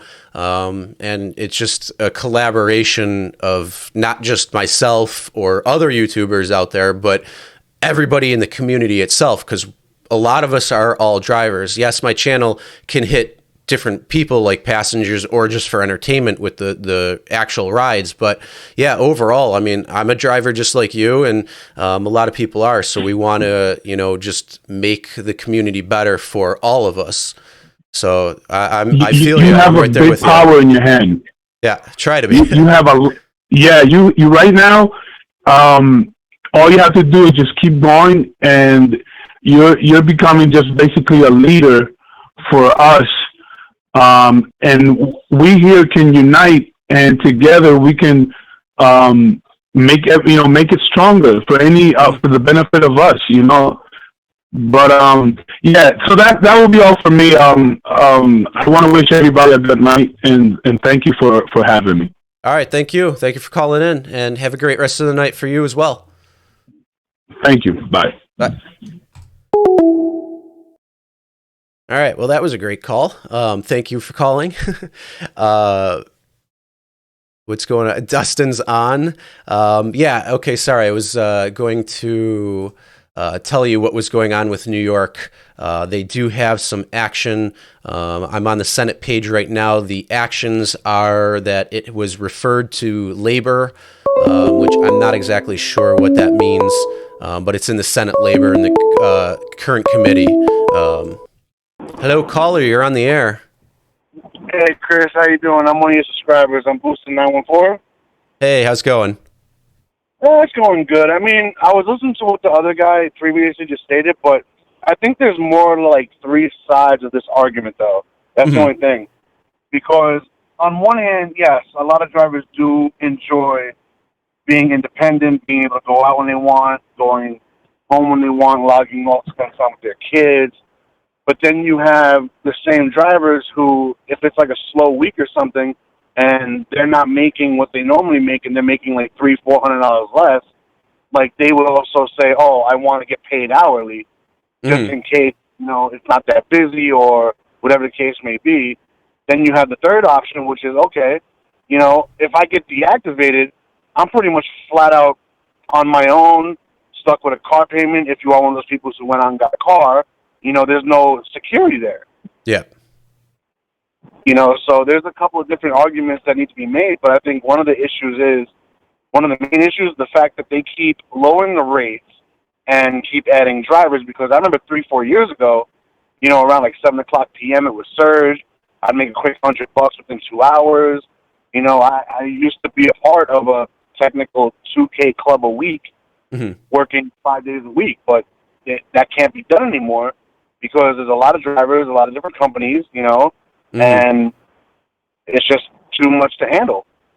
Yeah, I hear you right there. I mean, a couple of years ago, there were a lot less drivers on the road. I mean, the sign-up bonuses and the guarantees were so much bigger because that's what they were trying to do. They were just trying to get as many drivers as they could. So that's how all the bonuses were set up. Now, if you look at the bonuses, they're set up to get drivers to drive at specific time frames. So you have a constant supply of drivers when the demand starts getting a little bit higher. So I hear you right there. It's this kind of game that everybody's got to play right now. But I mean, if you have certain strategies and certain things, that can definitely help. Yeah, but even with those certain strategies, like we all knew. Well, a lot of us drivers that have been around for a while know. Okay, Christmas, New Year's is going to be good for us. The next 2 weeks are probably going to be very, very slow. So if you're one of those drivers who didn't want to deal with it on New Year's, now you're taking a 3-week hit when technically you could be getting paid hourly if they chose to do it that way, or, like some other different options like doing quests or working certain parts of the day. Like, for example, no matter which way this goes, whether it goes AB5's way or if Uber magically gives us all what we want and we don't have to become employees, I'll take it either way. Because one, I'll be making the money I used to make, or if I'm doing 3 calls in 7 hours and making $20-30 an hour, I'll take that too. Yeah, I mean, some areas are doing that, but what do you think would be the best option then, or the how would that solve that problem? Do you have an idea? To be honest, I would say I don't want to come off as evil or rude for saying this, but eliminate part-time drivers. Like if you have someone, like for example, I work 5 to 7 days a week. I pretty much work 5 to 7 hours. Then you got people who drive 1 to 2 times a week and only work 2 or 3 hours. Eliminate them, put a cap on it so no new drivers can come in unless people were deactivated rightfully and not because of a bogus, like lame, "Oh, I want a free ride. Let me lie to Uber about my driver." Do that. Give us back our 20 or 25 to 75 or 80, depending on how long you've been a driver. Put everything back to the way it used to be, rates too, and that way it'll be like 3-4 years ago where we were all making our money. We did it without having to work extra hours or pick up an extra shift at another job or whatever the case may be, but bring it back to what it was 3 years ago. Mm-hmm. You know, give us, except the one thing I didn't like about 3 years ago was if you decline too many rides, it kicked you offline for the first time was 15 minutes, then a half hour, then an hour. I don't know if anyone remembers that. Yeah, no, I do. Yeah, You know, so what was that? I think they got rid of that 2.5 years ago, I think. Something like that. I think if they put it back to what it was 3 years ago with the rates depending on how long you drove, you know, or even if they did something like, okay, well, if you guys clear this amount of rides in a year, we'll throw you an extra $2 or $3 grand or $4 grand, whatever the case may be. Mm-hmm. You know, that way it incents people to go out there and try to pick up extra rides here and there. You know, another thing could be cleaning fees. If a driver is taken offline, let's say, for example, Friday night, because of a cleaning fee and doesn't go back to work until Monday, guess what? That driver normally makes $100-200. Pay him that daily, take it out of the customer. Or if a driver gets deactivated, you know, because of a lame lie, you know, if that driver's offline for 4 days, that driver should be paid $150 per day until he's either back online or if they find out that the claim was true. When it's true, then deactivate him and that's it, you know? Okay, yeah, that's definitely one way to look at it, for sure. You know, and another thing is get rid of that platinum rider thing because I'm sick and tired of going to the hub to write down all the calls that they took the cancellation fees back from. Yeah, I hear you right there. And I think in California, I believe that has stopped or is stopping. I don't think that they're going to allow that, but again, that's in California. You know, it's like, or even Uber can give us like an option, like, all right, when you guys cash out, you could take this amount of money and put it into like a little 401k or a savings account in case anything ever happens, you know? Give us something like that, or I would say give us stock options, but that's not doing so well. Yeah, I mean, if you get the stock now when it's low and then it goes up a little bit, hey, then that's good. But I mean, that's the whole buy low, sell high thing. But now I have a question for you. Do you think all the drivers that are working for Uber right now should sue them because we're getting underpaid toll-wise? Like, for example, when I first signed up, they said, oh, you don't need an Easy Pass. We'll reimburse you for the tolls, but to make things quicker, we advise you should get an Easy Pass. Now, if you take a toll, they're only paying you the Easy Pass rate. They're not paying you the actual full rate of the toll. Oh, and not only that, they're not even paying the Easy Pass rate.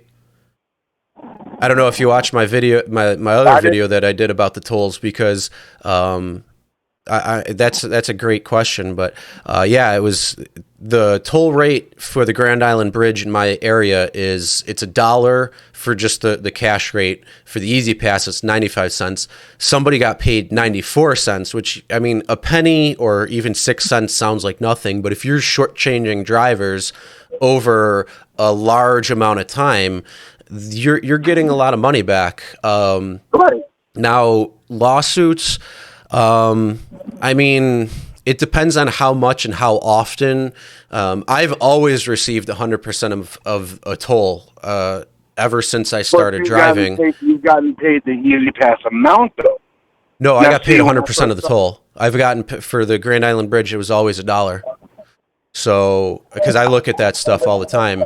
And that's the other thing, too, is these discrepancies where, yeah, somebody gets paid the full amount, somebody gets paid 94 cents, which, again, 6 cents overall isn't really a big deal. But if you combine it with every driver out there who takes a toll road, and you're taking a few pennies here and there per day, that adds up to quite a bit of money.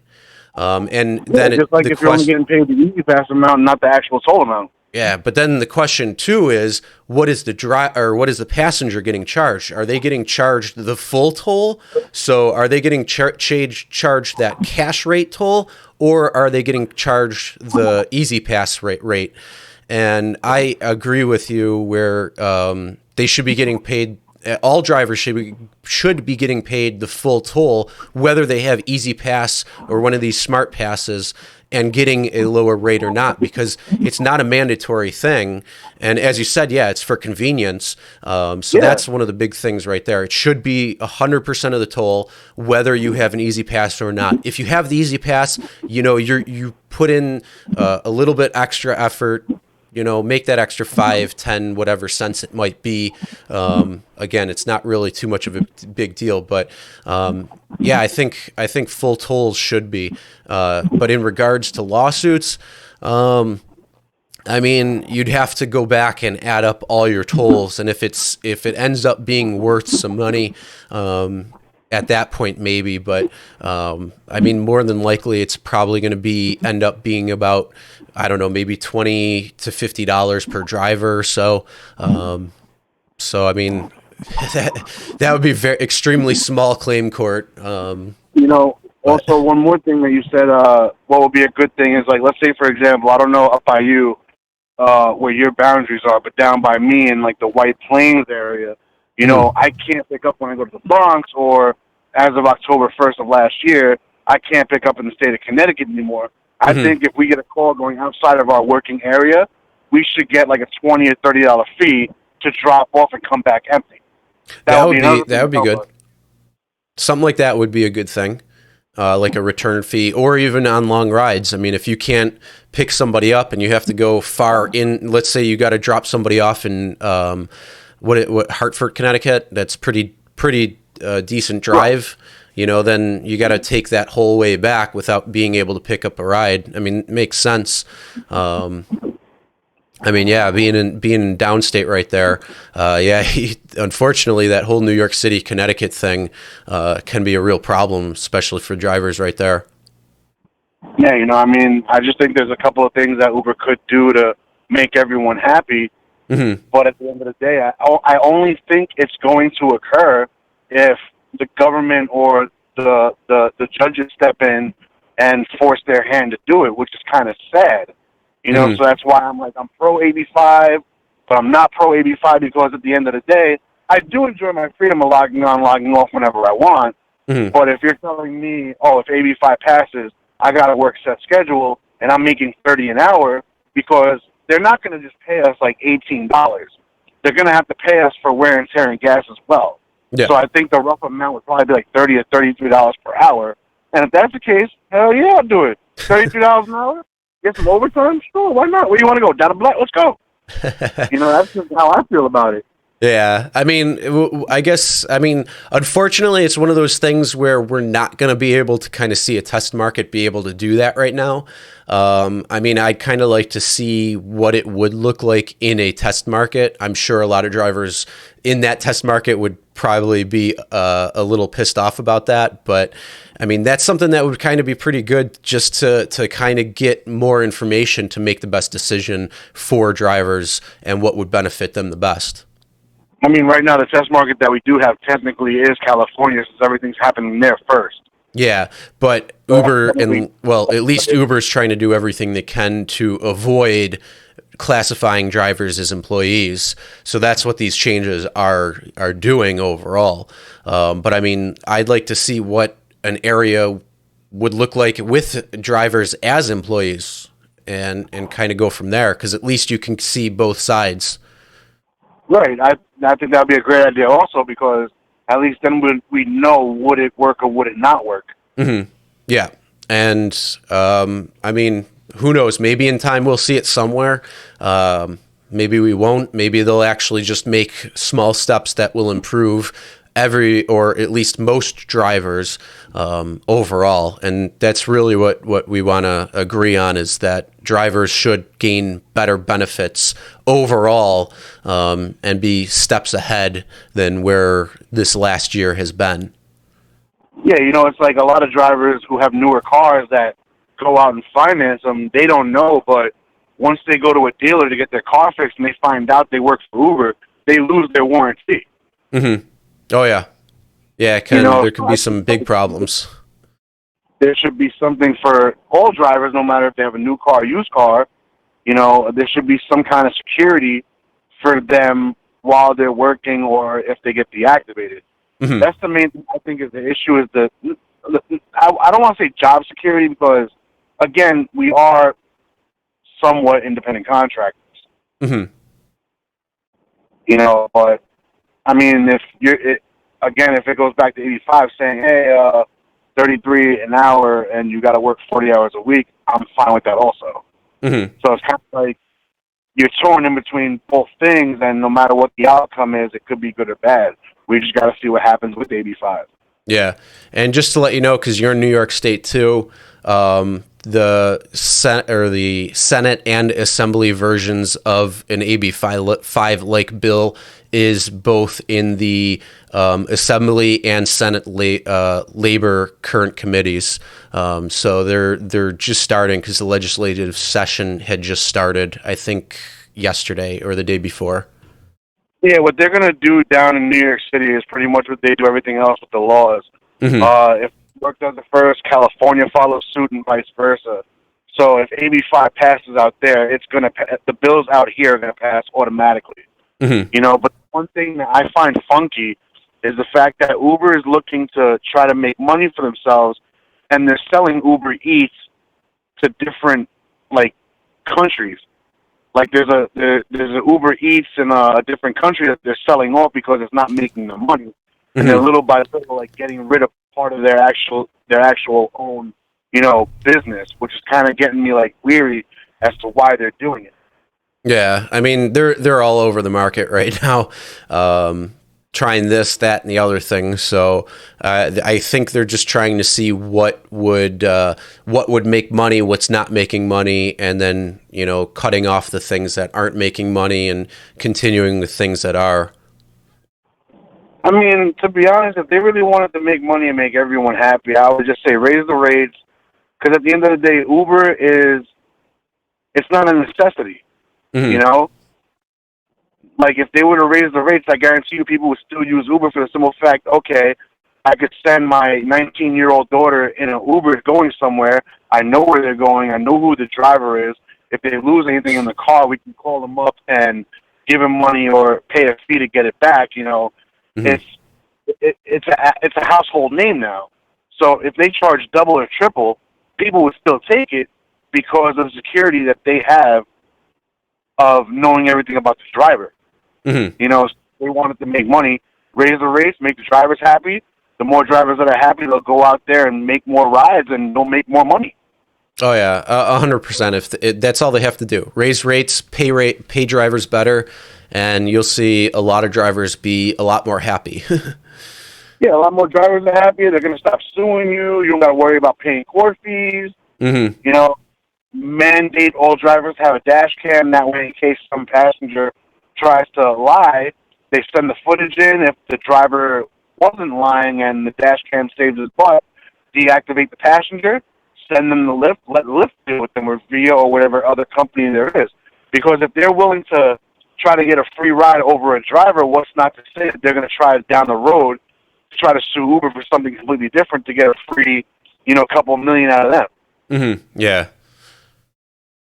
So I think that should be one of the mandates for the future also. But I'm just a driver, man. If I was a CEO, a lot of things would be a whole lot different.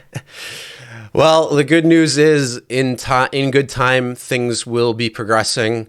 As I said earlier, too, it's the Wild West out there, and they're going to start taming it now. So we'll see. As long as drivers aren't pawns, but able to, step up to the table, voice their opinions, voice their thoughts, and actually have true impact, then, that's going to be good. And I think benefit drivers more so than having somebody else step in. But unfortunately, it took other people to twist Uber and Lyft's arms to make any type of change. Right, and I think the last thing that would make everyone happy is if, we didn't have to call support over in India to try to figure out how to fix things. That's just Uh-huh. Yeah, support is a whole different topic. I agree with you there. All right, man. Thanks for calling in, though, and you have a great rest of the night. Have a good New Year, and everyone stay safe out there driving. Good luck this year. All right, you too. Bye-bye. Bye-bye. Alrighty. Yeah, that was a little bit different of a take for sure. Talking about eliminating maybe the small timers. Didn't get a hourly count on that, but yeah, I mean, that's the whole thing about having different people's opinions on and trying to figure out what would be the best and benefit most drivers overall. Donnie, what's going on? Come on, man. How's it going? Too many drivers, too many cars. You will all see what 100 million will do. There's no waiting to see. Oh, we got somebody. Hello, you're on the air. Who's this? Come on, man. What's up, Donnie? How's it going? Man, I guess I'm living in the perfect rideshare world. Uh-huh. Because I don't know, man. Every channel I go to is so crazy about what the passengers are doing, what the drivers are doing. Man, listen, this is Rookie of the Year. 10 months, 2,600 rides, okay? Uh-huh. All right. 97% acceptance rate, okay? Listen to this. 0 cancellations and 5-star driver. All right. Now, they all say I work for Uber. They all say I'm a company man. I'm in a brand new car. Now, the deal is this. You got one platform that's going to be launching Saturday in New York City, which is Trip, of course, if the guy was just on live with that one. Mm-hmm. So, but everybody has so much negativity, period. But you don't have to work for this company if you don't like the situation, but you're not going to get $30 an hour for sitting around. They're going to give you $30 an hour, and they've changed the format. The $100 million that they have is going to make the change. And if you love to read stuff, if you read in the Constitution under the 14th Amendment, if you read how it's going to come out, is the company is set up under federal regulations. Federal regulations takes over any state passed documents. So the $100 million worth of lawyers' fees, you can already see it in every test market. We get pins here. We get distance. We get how much we're going to get paid. We already get that here. Mm-hmm. I guess we're a test market in Mississippi. We're in a small market, small niche market. But the $30 an hour, you can kick it out the door. It's not going to happen, man. I've already took that, and I've already wrote it down. I filled the jar. I buried it in my front yard, and I'm not going to have to dig up no dirt on that one. You heard it here first. I got a crystal ball. I got 60 years of knowledge. But I'm going to tell you, it's not going to happen under an hourly wage. It's going to happen under a booking app wage, because it's already on Lyft. Lyft has booking time. Now, that time that you see, all the times and the rides that I make are always over $30 and $34 an hour. Now, I do work 60 hours a week. I work 7 nights a week in this test market. I have not missed a day in 10 months. I got 2 more months to come out, and then the book comes out. But other than that, you can take it from there. And you can take, it's just an opinion on my behalf. Everybody has opinions, and everybody has one. So I'm just throwing that out there.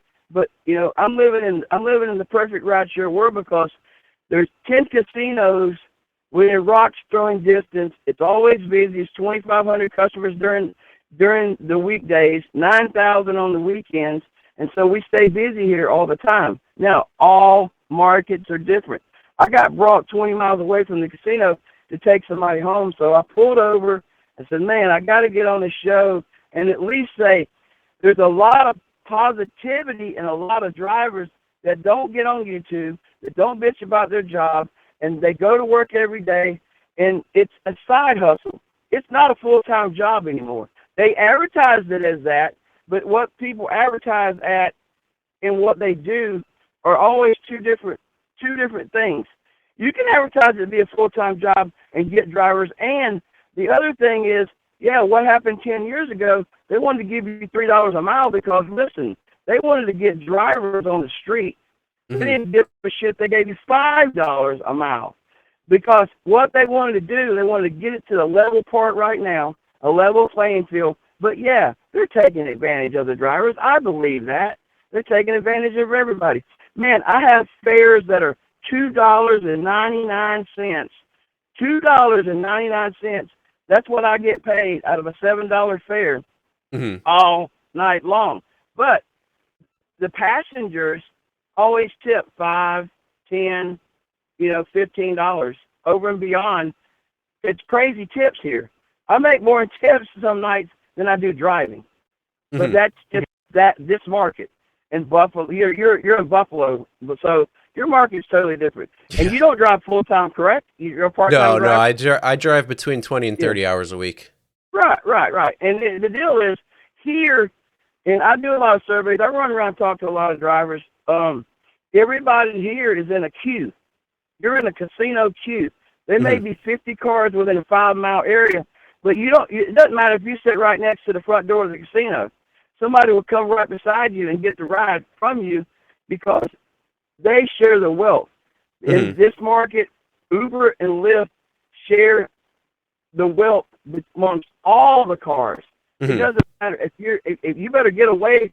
If you got a clump of cars next to the casino, more than 5, you better drive 5 miles away from that clump of cars if you expect to get a ride immediately. But that's the way it works. But it also some algorithms come in play. Like I work 60 hours. I'm a 5-star driver. They're linking up 5-star drivers with 5-star passengers. Their algorithms are weird. Their algorithms. I've been studying this for 10 months, and I'm on the passenger app. I've owned the rider app, and I've had 5 girls. So I've had them test market this for me. I just don't come up with this out of the blue and say, "Oh, this is what's happening." I know for a fact what's happening in this market only. So you can go from there. You can take it for what it's worth.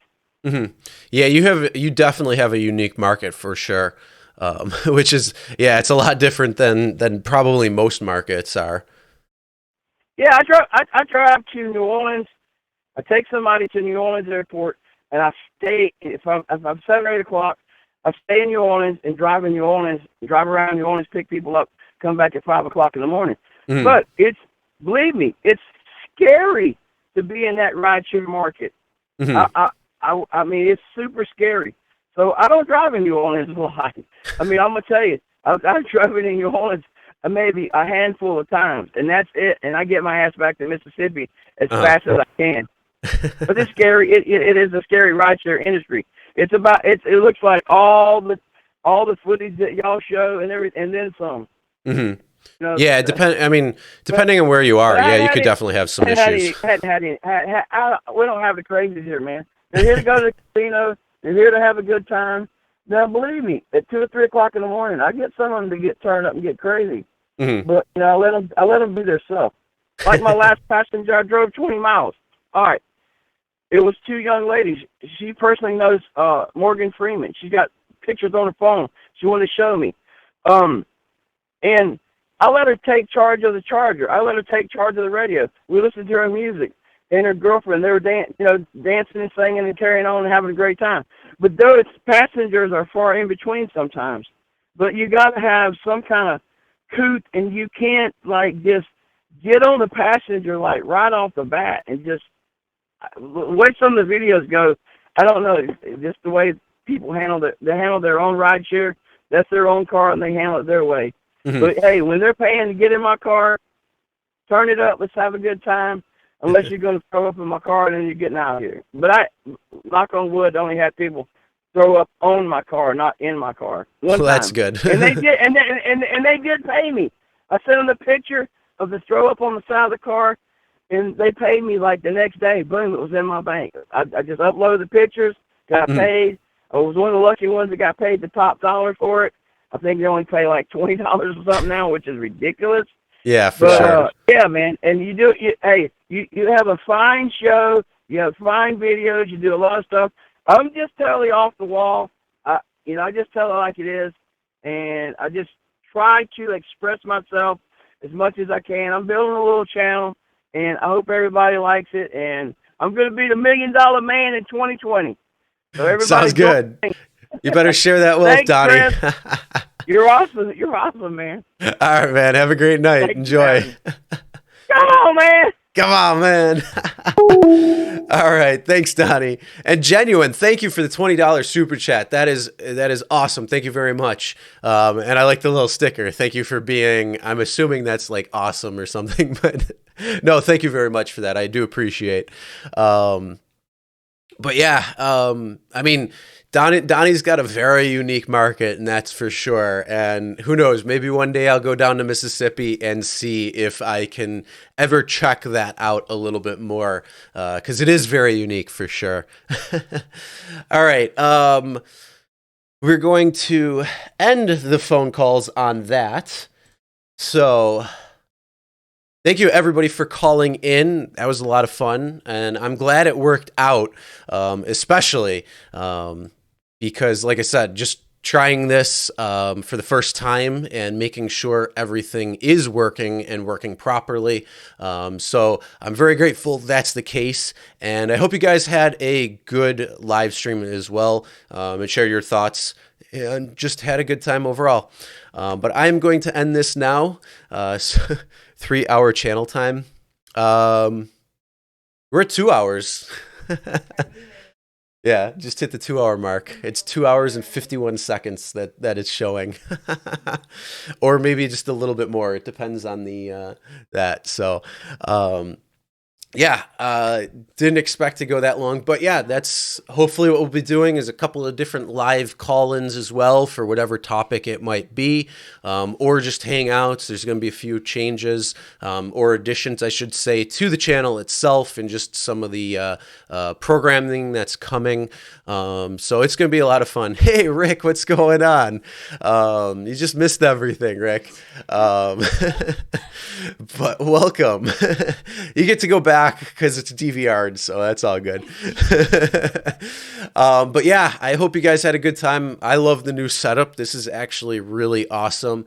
And I hope you guys enjoy. I'm always going to be trying to add new things as well, just to make the streams a little bit better, just for everybody overall. But yeah, it's 2 hours. It's 12:45 here, so I'm about to head to bed because the kid's going to wake up probably way too early for me tomorrow morning.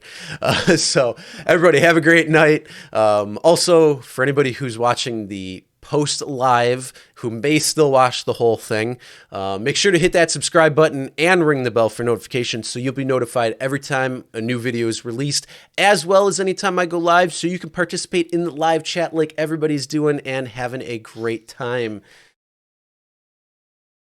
I don't know. And then she's over here doing something funny. But everybody else, have a great night. And as always, never drink and drive. Always tip your drivers, and we'll see you next time.